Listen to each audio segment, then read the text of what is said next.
नमस्कार दोस्तों, आज बात करते हैं नई वीडियो में चीजल्स के ऊपर। चीजल मीन्स दोस्तों छेनी। छेनी का क्या काम होता है, आइए जानते हैं। Chisels, the cold chisel is a hand cutting tool used by fitters for chipping and cutting off operations. Cold chisel जो होती है ये एक हैंड कटिंग टूल है जो कि फिटर्स के द्वारा यूज किया जाता है, जो फिटिंग का काम करते हैं चिपिंग के लिए और कटिंग ऑफ ऑपरेशंस के लिए। मतलब कोई चीज काटनी है या कोई चिप उतारनी है, उस कंडीशन में हम किसका इस्तेमाल करते हैं, चीजल्स का। Chipping is an operation of removing excess metal with the help of a chisel and hammer.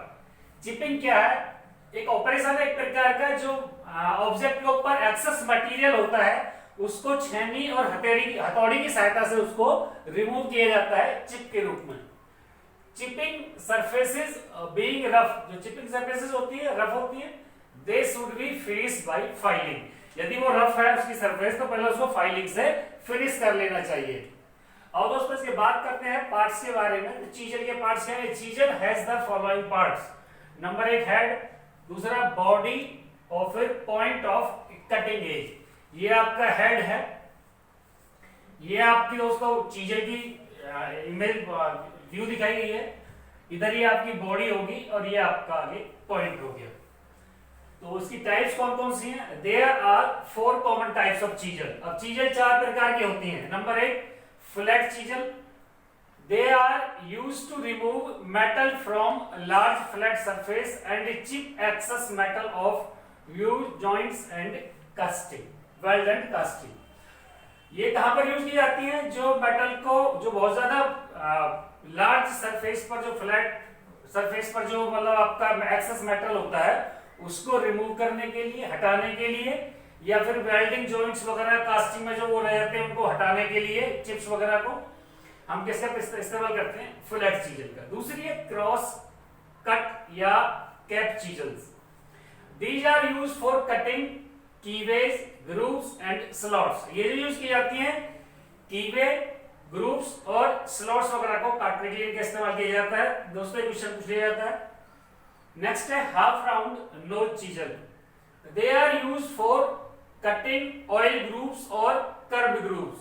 ये ऑयल ग्रुप्स या कर्व्ड ग्रुप्स जो होते हैं उनको बनाने के लिए इसका इस्तेमाल किया जाता है, उनको काटने के लिए। नेक्स्ट है दोस्तों diamond point chisel, these are used for steering materials at the corner. ये कॉर्नर पर मटेरियल को स्टीयर करने के लिए, मान लीजिए कॉर्नर है, कॉर्नर पर मटेरियल को स्टीयर करने के लिए इसका इस्तेमाल करते हैं।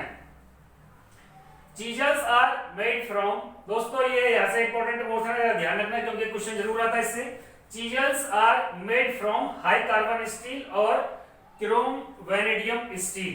जो चीजल जो होती है दोस्तों, छेनी जो होती है, या तो वो हाई कार्बन स्टील की बनी होती है या फिर क्रोम वेनेडियम स्टील की बनी होती है। The cross section of chisel is usually a hexagonal और octagonal। और यदि क्रॉस सेक्शन देखे जाए दोस्तों तो या तो ये हेक्सागोनल मिलेंगी या फिर जो है ऑक्टागोनल मिलेंगी। The cutting edge is hardened and tempered। और जो इसकी कटिंग एज होती है छेनी की आगे से चीजल की, उसको हार्डेंड एंड टेम्पर्ड कर देते हैं। नेक्स्ट बात करते हैं दोस्तों web punching chisels, punching chisels। These chisels are used for separating metal after chain drilling। मान लिया हमने कोई चेन ड्रिलिंग करनी है, यहाँ भी ड्रिल करना है, यहाँ भी ड्रिल करना है, यहाँ भी ड्रिल करना है, यहाँ ड्रिल करना है, तो चेन ड्रिलिंग के अंदर जो एक्सेस मटेरियल हो जाता है उसको रिमूव करने के लिए इसका इस्तेमाल करते हैं। Chisels are specified according to their length, width of the cutting edge, type, cross section of the body। ये जो चीजल जो स्पेसिफाई की जाती हैं या तो इनकी लेंथ के अकॉर्डिंग, विड्थ के अकॉर्डिंग ऑफ कटिंग एज, या टेप या टाइप के, या cross section. The length of the chisel ranges from 150 mm to 400 mm। अब जो इनकी जो लेंथ होती है वो 150 mm से लेकर के 400 mm तक हो सकती है। The width of the cutting edge varies according to the type of chisels. Type of chisels पर डिपेंड करती है कि width of the cutting edge क्या है, जैसा वर्क होगा उसी के हिसाब से चीजल को बनाया जाता है। नेक्स्ट है दोस्तों एंगल्स ऑफ चीजल्स। चीजल्स का एंगल कितना रखना है जब हम चिप उतारते हैं। द करेक्ट पॉइंट या cutting angle beta of the chisel depend on the material to be chipped. अब ये डिपेंड करता है एंगल, कटिंग एंगल की, हमको कौन सा मटेरियल रिमूव करना है, कौन से मटेरियल की चिप्स हटानी है, किस मटेरियल पर हमको वर्क करना है, तो उसी के अकॉर्डिंग जो हम इनको चूज करते हैं। Sharp angles are given for soft material. यदि सॉफ्ट मटेरियल है तो उस पर हम शार्प एंगल देते हैं, and wide angles for hard material. और यदि मटेरियल हार्ड है तो हम वहां पर wide angle, wide angles for hard material, wide angles for hard material के लिए रखते हैं। The correct point angle and angle of inclination generate the correct rake and clearance angle.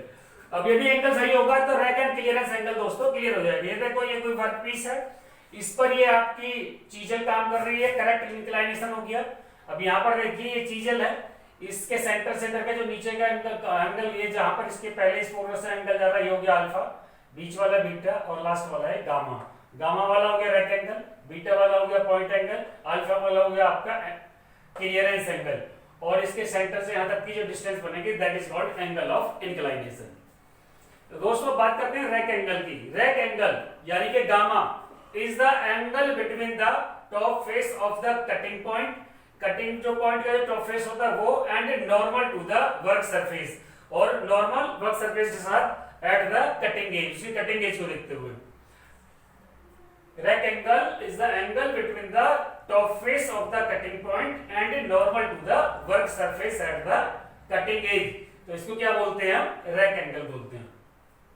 Next है क्लियरेंस एंगल। क्लियरेंस एंगल यानी कि alpha is the angle between the bottom face of the point and tangent to the work surfaces originating at the cutting edge। जिस cutting edge पर work surfaces originate हो रही है वहां से, ये आपका यहाँ पर क्लियरेंस एंगल दिखा रखा है दोस्तों, ये वाला। If the clearance angle is too low और जीरो, यदि क्लियरेंस एंगल जीरो है या बहुत कम है, द रैक एंगल इंक्रीजेस, तो रैक एंगल क्या होगा उसका? बढ़ेगा। The cutting as can not penetrate in the work, तो जो कटिंग एज जो होगी वो वर्क के अंदर पेनिट्रेट नहीं करेगी, घुसेगी नहीं उसके अंदर। द चीजल विल स्लिप, क्या होगा फिर वो इस कंडीशन में? चीजल जो वहां से जो फिसल जाएगी आपकी, जैसे मान लिया मैंने यहाँ चीजल रखी और मैं थोड़ी शॉट मार रहा हूं तो रुकेगी नहीं, फिसल जाएगी वो। If the clearance angle is too low, zero हो तो इंक्रीज, ये आपका जो क्या कहते हैं रैक एंगल जो इंक्रीज हो जाता है। If the cutting edge cannot be penetrate in the work, और जो फिर चीजें जो है उसमें पेनिट्रेट नहीं करेगी कटिंग एंगल के अंदर, वो फिसल जाएगी। If the clearance angle is too great, और यदि क्लियरेंस एंगल बहुत ज्यादा है, the rack angle reduces, तो रैक एंगल क्या होता है? कम हो जाता है। The cutting edge digs in and cut progressively increases, और फिर जो कटिंग एज उसके अंदर मेटेरियल के अंदर घुस जाती है और उसके बाद जो फिर आप उसको आराम से उस पर से चिप्स उतार सकते हैं।